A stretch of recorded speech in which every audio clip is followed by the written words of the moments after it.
Something I just thought about. I've got these headphones right next to me. Or I guess they're not right next to me, technically. They're about 3 or 4 feet away on the ground. I asked for these headphones for Christmas, and I was like, man, I'll just put my headphones on and then record videos. I tried to do it, but I just couldn't do it. I would always talk too loud. I don't know, but guys, this is a little update video, I guess, on what's going on, because I really didn't talk about my dating life maybe since before Christmas was probably the last time I talked about it. It was that Bumble video, and some of my other storytime videos, I guess, include it. So I'll just be talking about that along with a few other things. I had a horrible bout with brain fog on Sunday. I remember, I barely even watch the NFL games anymore, guys. I don't know what happened to me in the NFL, but I'm just not really interested. And dude, my brain fog, like when I wake up now, my brain fog's normally not bad. Well, let me rewind it a little bit. Over Christmas, like let's just say from December 23rd to honestly maybe New Year's, I had zero brain fog. So I had figured, oh my goodness, it's completely gone away, thank God. But now it's back, and on Sunday, I just freaking lost it in my mind. I didn't go crazy and, IRL, but I was just like, oh my God. So I was like, I was going to go work out. I was going to go up to my gym for like the first time in 3 months. But then I was like, I don't know, man. I don't want to do that. We didn't really have a good water bottle or something, or there was like nothing to drink, and I needed something to go up there. So I started to just do squats in my room. I was going to do 4 sets of 25, not with any weights or anything, like no bar, just regular squats with my hands kind of in like a praying position almost, open. You know how people do those. So I did the first 2 sets of 25 each because I'm trying to do anything to, deal with this brain fog. And to be honest, there is some correlation between, oh, that's another thing. I'm not even going to talk about that. Guys, my screen time is fucking crazy now that I thought about it. You know how when you're younger and the parents always say, oh, you're on your phones too much, blah, blah, blah. And I guess technically they're true. But when you're in school, you can only be on your phone so much, I don't know. Maybe it's different now with kids. Maybe they're on their phones more. But I came to a realization that throughout probably the past 2 or 3 months, I've been on let's just say, either staring at my iPad, staring at my computer, staring at my iPhone, probably 14 hours a day. I would say probably 15, honestly. Like, it was really bad. So I was like, maybe that's causing my brain fog. Maybe that's got something to do with it. So it's like, maybe I should cut back on that. But then again, you guys know, this is my job. I have to look at screens. It is what it is. But there is a balance. I understand. I'm trying to work out more. I'm trying to do that. I actually did go up to the gym today for the first time in about 3.5 months. But on Sunday, I was doing these squats, and I was just like so pissed off. I was like, I'm in control. I'm taking control of my own brain fog. I get done with the first 2 sets. I'm doing sets of 25. There's no weight to it. It's just air squats, whatever. I go down to do the third set, and I thought it would just be normal because I've done these in the past. Not recently, but I used to do, these type of things in the past. And when I tried coming up, I squatted down. When I tried coming up, I couldn't come up. I literally toppled over. I was like, oh my God. And my legs were burning. It was actually kind of a cool feeling. But guys, my thighs, they're like tree trunks. They're rock hard. That happened on Sunday. And now the brain fog's kind of off and on. I think I have to work out more, things like that. I'm trying to eat a better diet, but I'm really not doing a good job of it. I think I'm still like around 145 right now. So I did a little like check-in. You know how you check yourself to see, when you're about to work out, things like that. I honestly have what I would say is like a 4-pack. The only reason I have even abs visible is because I'm just skinny. It's not because I'm muscular or anything like that. I do have a decent back still. A lot of it's from repetition. I used to, probably for 2 straight years, I would do planks, which is like one of the best things for abs, at least I think. But if you actually want to get a 6-pack of abs, you're going to have to do exercises for it. Like, I'm skinny enough technically where I should have all of my abs showing, but I haven't done a plank in like 7 or 8 months or any ab exercise, but that's just kind of how that went. And then people were asking me about this in my live streams. They say, oh, how is Tinder going? One dude was saying he was going to set up an alt account to try and trick me into messaging him or something. I don't know. Guys, I'm not on any of the dating apps anymore. So basically what happened, let's actually rewind it back to even before Thanksgiving. So there was this one girl that I went to school with, middle school, high school, and I could have sworn that she had a crush on me. Maybe in middle school. There were actually two other girls that had crushes on me in middle school. Or was that even like sixth grade, something like that? But you know, when you're younger, and honestly, it's like embarrassing when girls have crushes on you when you're younger. So, I mean, preferably it would happen in high school, but for me, it was like girls had crushes on me in elementary and middle school. It was weird. But this one girl I could have sworn had a crush on me, and she's pretty attractive. So, I decided to try and, friend her on Facebook. I've actually been going on Facebook recently. Facebook was never, ever for me like a social media app. My big social media app when I was younger, it was always Twitter. Instagram, I had, I guess, when I was like 13, 14, 15, I'd post a few photos, I guess, whatever. You're in middle school. But for me, it was only Twitter. Facebook, I always hated its interface. And I recently got it again, maybe like 5 or 6 months ago. And I just go on there and Facebook is just like a carbon copy of all the social media sites now, except you can sell shit on there. And it's kind of fun to go look through apartments. Oh, by the way, this is a sad, sad story. I found an amazing house for rent in South Dakota with oh my God, an unbelievable basement. So you guys know how those basements are where, the front of the house, the basement looks underground, but then it's like you go to the back and you see it's an open basement and there's so much natural light. This house, it was $2,000 a month. I would have to share it with someone. And like if I'm splitting rent with someone, a 5-bedroom house where I can have the basement with natural light, the basement was amazing. So I messaged the lady or whatever on the website, maybe it was Zillow or something, and she's like, oh, this isn't for sale anymore. Honey, take it off the site then. My goodness, you're getting my hopes up. But yeah, that happened as well. I don't know what I was talking about. Hold on, it'll come to me, hold on. Give it a second.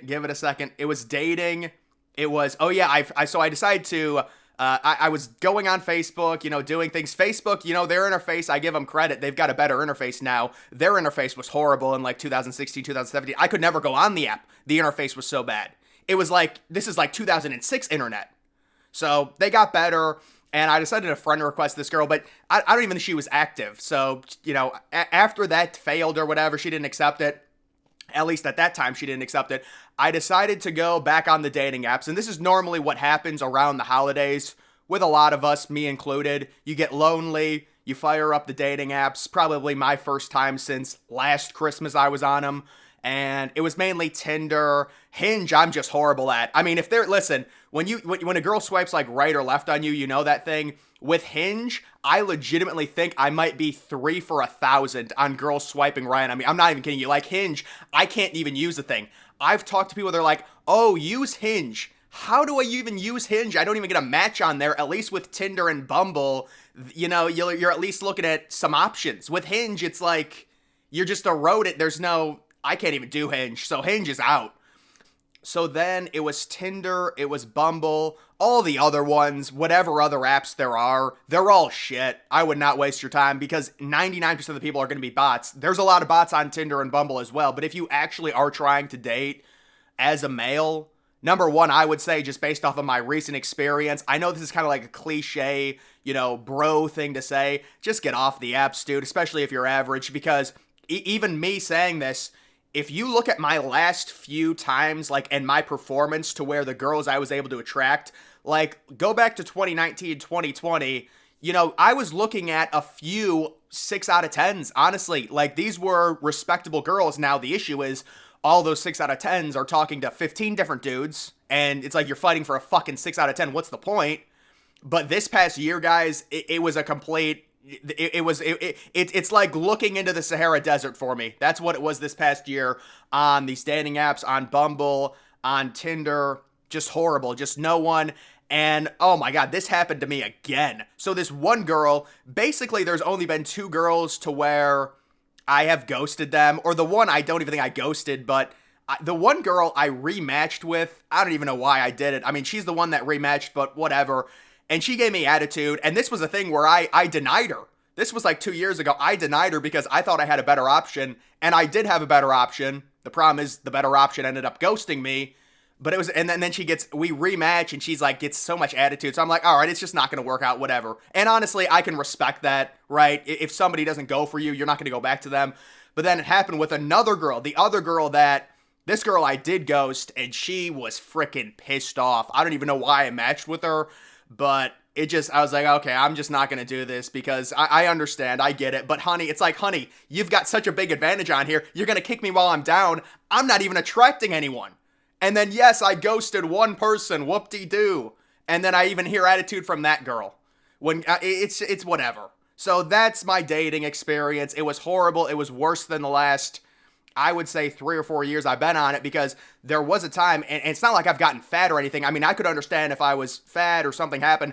I actually think I've improved my looks a little bit, or at least it's been neutral. And it's gotten even worse for me. I mean, you're talking about, if you want to talk about a comparison, a girl that's a 4 out of 10, she thinks that she has the right to like an 8 out of 10 or a 7 out of 10 dude. And honestly, based on the discrepancies between, excuse me, oh my God. I almost like swallowed some spit there. If you, the discrepancies, it's like a 90-10 ratio male to female. So, and I know you guys have probably already heard this and stuff, but that's just kind of my experience on the dating apps. And by the way, that one girl that I did friend request, she did accept it, but I don't think I'm gonna message her. It's just, I don't know if I'm gonna do any more of these videos like this, guys. It's just fucking embarrassing, man. But listen, what I will say, I do have an ace up my sleeve. I've actually got a few aces up my sleeve. One of my cryptocurrencies that I bought as part of a pre-sale goes live this month. It's a 17th. Cryptocurrency is going crazy this year. It's unbelievable. These altcoins. We got the Bitcoin, the ETF getting approved. Huge news.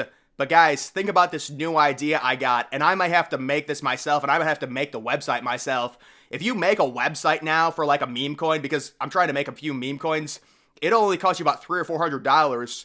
If you outsource it, it'll be about $1,200. So I'm thinking about just making it myself, or maybe, I don't know, maybe I find someone through one of these message forums to possibly go in on me with this project. Guys, think about this project idea for a meme coin. Think about this. We make 2 different meme coins. One LeBron and one Jordan. So it's LeBron versus Jordan. They have the same exact max supply. So it's like their prices are facing off. We put both of their max supplies at 10 billion. So they're going to be low in price because the max supply is 10 billion. All of the coins go in circulation. The tokenomics are amazing. We don't rug it. We set up websites that are legit. And you just have LeBron versus Jordan, the meme coin battle. Which coin is going to be a higher price? Infinite money glitch. Infinite money glitch. Oh man, I was thinking about that would be funny if I actually did something like that. There is a meme coin site where you can set up a meme coin really easy, but I'm not sure if you can actually get it listed on CoinMarketCap or CoinGecko. You probably have to pay money for that shit. Honestly, if you want to make like a legit meme coin that has staying power, it'll probably cost you a few $1,000, I'd say. Yeah, I mean, maybe like 1,800. I mean, I've never done it, but just looking into some early things, I don't know, guys. It's just kind of a funny idea. Either way, I was kind of off on a tangent there with 5 different things, just going over some recent stuff that happened.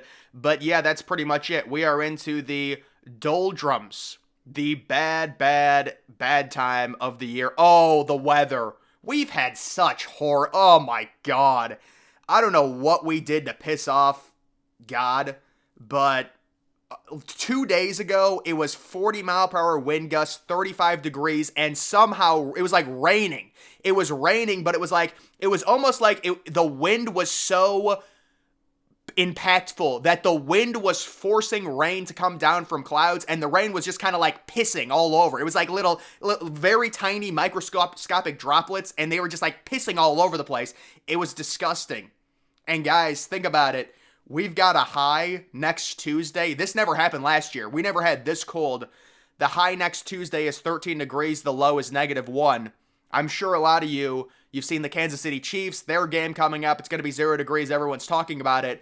Well, in Ohio, it's actually going to be probably even colder, where it's going to be -1 degrees. And it's about 3 or 4 days where it's going to be extremely cold. And I'm not looking forward to it, but we just haven't had that in like 3 years. So it'll be interesting to see. But either way, the weather, I mean, it's just the wind is the issue. It's just constant wind. Whenever I go outside, oh my God, I did decide to finally get my hair cut. And honestly, it looks virtually the same. The problem is the dude gave me a Bieber cut. That's the issue. So I was like, listen, I want my sides cut really down. But he still really didn't cut my top. but it does look better because my hair was just way too long. It was unmanageable. But I mean, I still do have pretty long hair, I would say, even after the haircut. Most of you probably wouldn't even notice a difference. And I do like that my sides are a little bit lower. When the sides get like fat and you get a rounded shape, that's a real issue. And that's what he was telling me about. And I agree, that's a problem with the sides. But I've always like, what's that one haircut, the fade or whatever? Like, I could never pull anything like that off. I mean, I do have a decent jawline, but like a redhead doing that, like you're a gangsta, come on, that's just, you're not going to be able to pull something, you're not going to be able to do something like that.